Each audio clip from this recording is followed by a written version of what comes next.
ኦርቶዶክስ ያ ሁሉ ሚሊዮን ህዝብ ተንጋግቶ እየናፈቀ ጠብቆ ዘፈኑን የሰማው ደግሞ ህዝብ ከኦርቶዶክስ እንደሆነ ስንረዳ ምን አይነት ወንጌል ነው እዛ ቤት ያለው? የክርስቶስ ማያደግ የክርስቶስ ትምህርት ያልሆነ ብለን እንድንጠይቅ ያደርገናል።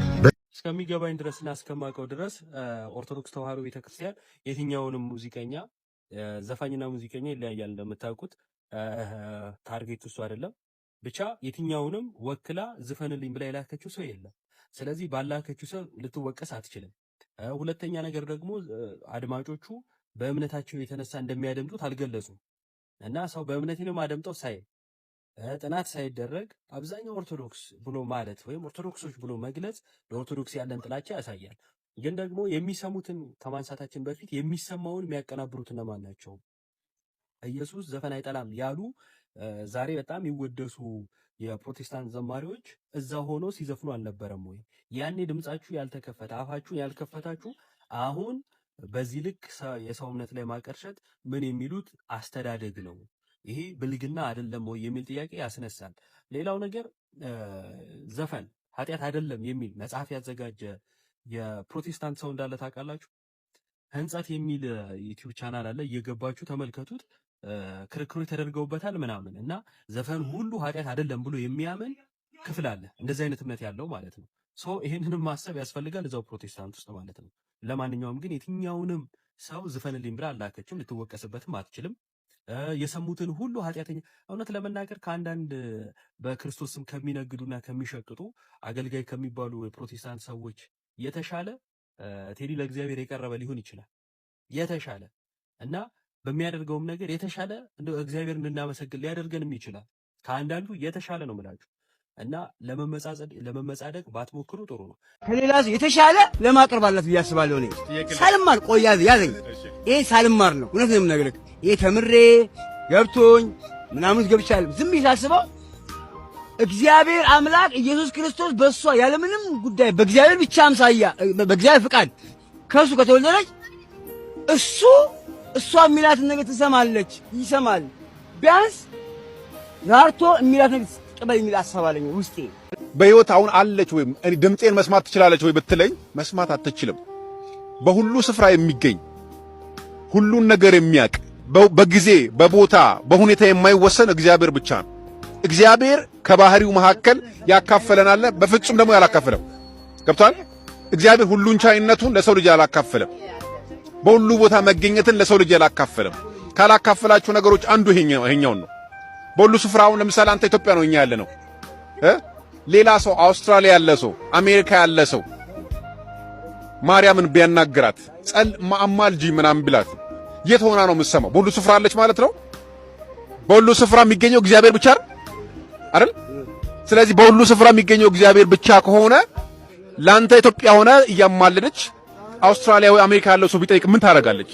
ትሰማለች? መስማት ትችላለች? አዎ በሚገባ ትችላለች። ከመጽሐፍ ቅዱሳዊ ማብራሪያው በፊት አንድ ነገር ልበል። እዚህ ላይ ከወንድማችን ጋር ሲነጋገር የነበረ ክርስቲያን ነበርና እግዚአብሔር አምላክ እስከ መጨረሻው በእምነት ይጠብቀው። እመቤታችን ቅድስት ድንግል ማርያም በምልጃዋ ከጎኑ ትሁን፣ እቅፍ ድግፍ አድርጋ ትርዳው።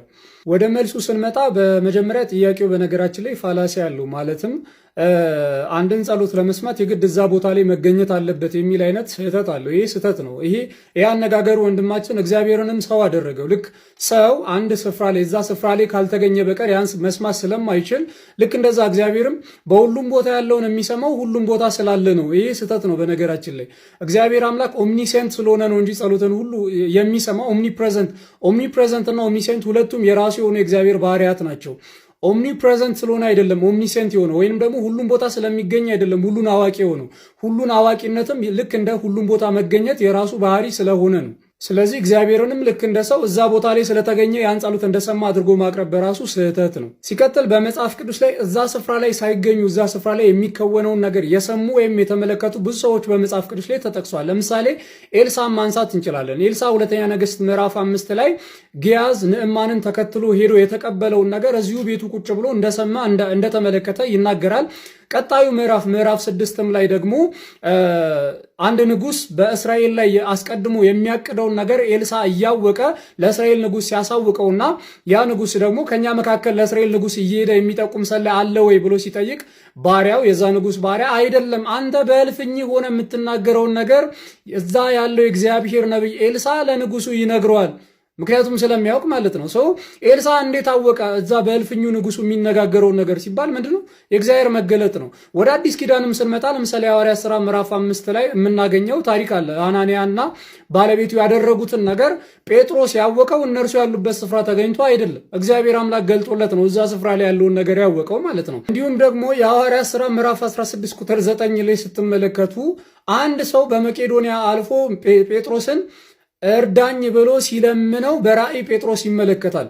በነገራችን ላይ እንግሊዘኛው ላይ እንደውም ሲጸልይለት ነው የሚለው ማለት ነው። ሰው በራእይ እግዚአብሔር አምላክ ይህንን ገለጠለት። ከዛ ወደዛ ሄዶ ጴጥሮስ በመቄዶንያ ያሉ ሰዎችን ወደ እግዚአብሔር ሲጠራቸው እንመለከታለን። ሰው ጴጥሮስ ይህንን ነገር እንዴት ሰማ ስንል በራእይ ተገልጦለት። እንዲሁም ደግሞ በዮሐንስ ራእይ ምዕራፍ 5 ቁጥር 13ም ላይ የፍጥረታትን ሁሉ ጸሎት ሰማሁኝ ብሎ ይናገራል ዮሐንስ። እንዴት ሲባል ሁሉም ቦታ ተገኝቶ ነው አይደለም። እዛ ስፍራ ላይ ተገኝቶ የሚጸልዩበት ተገኝቶ ነው አይደለም። ሲጀመር ሰዋዊ አሰማምም አይደለም፣ በእግዚአብሔር መገለጥ ነው። ስለዚህ ቅዱሳን እግዚአብሔር በገለጠላቸው ልክ ሊሰሙ ይችላሉ ማለት ነው።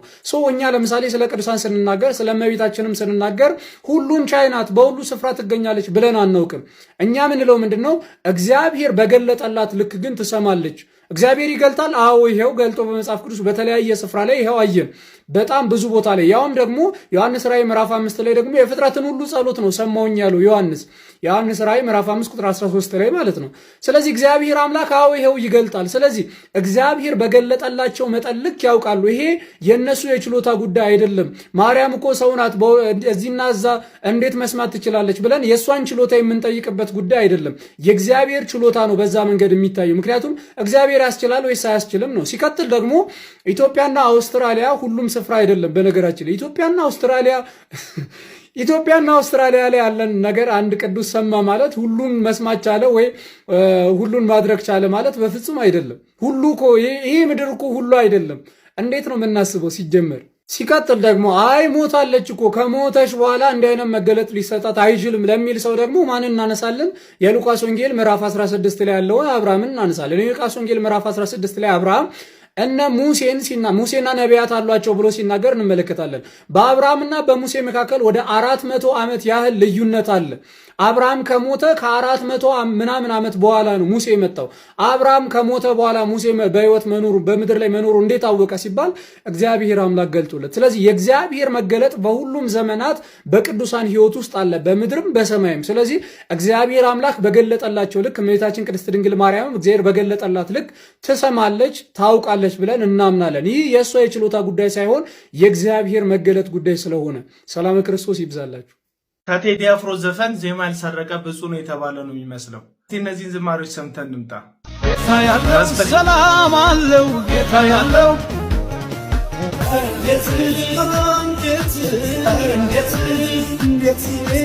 ጌታ ያለው እረፍት አለው፣ ጌታ ያለው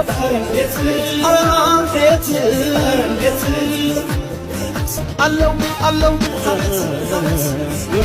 ላክ እንደ ሰው እንዴት ይሞታል? ማዊነቶ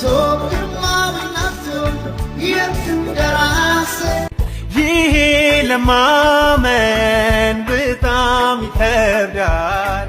የአፍሪካ አባት ኃይለ ሥላሴ መጥነው ይሄኛው ዘማሪ እንኳን ቪዲዮ ላይ እንደሚያሳየን ከጫት ቤት ስለመጣ ተርዚኖን ተፍቶ ዘፈኑን ይዞ ይመጣ።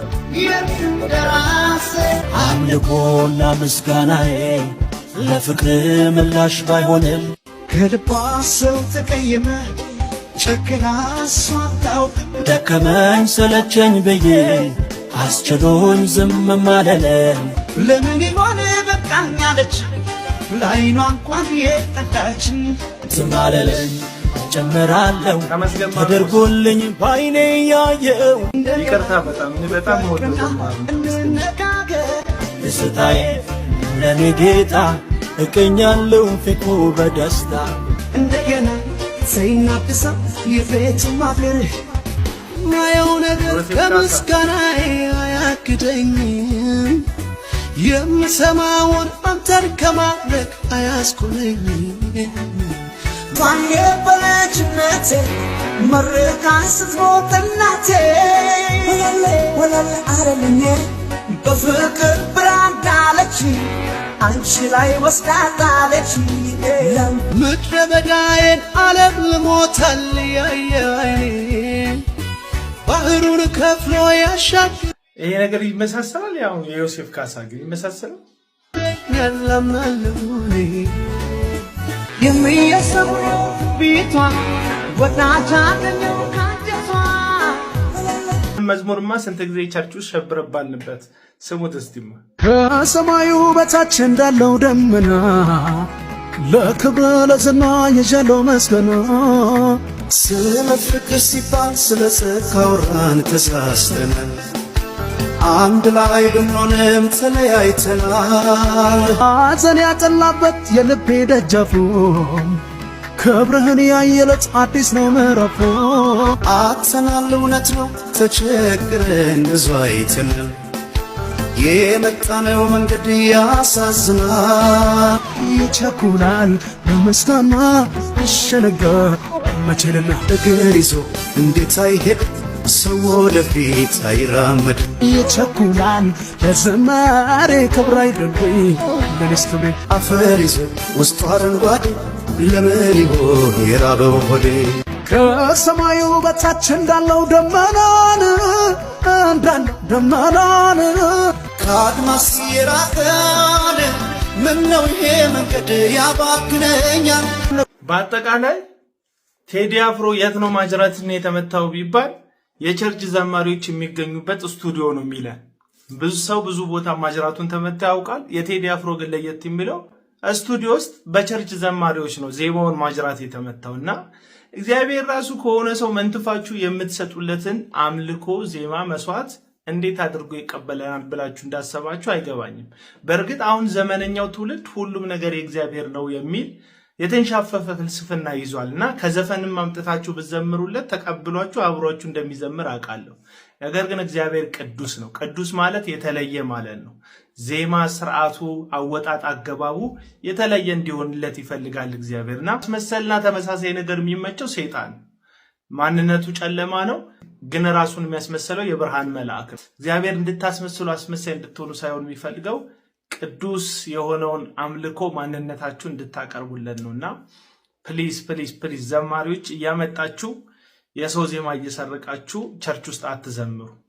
ይሄንን ነው መልእክት ማደርገው። ደግሞ እንዴት የሁሉ ዘፈን ሰማ ምናምን የምትለኝ ጻድቅ አለ ክንፍን ደመና ላይ አድርገ የመጣ እኔ አይደለሁም የሰማሁት። ዛክ ሚውዚክ የሚባል ልጅ አለ ቲክቶክ ላይ እሱ ከሰራው ቪዲዮዎች ላይ ነው ያገኘኋቸው እነዚህን መረጃዎች። ከፈለክ ገብተህ እሱ መጎብኘት ትችላላችሁ። ይመቻችሁ።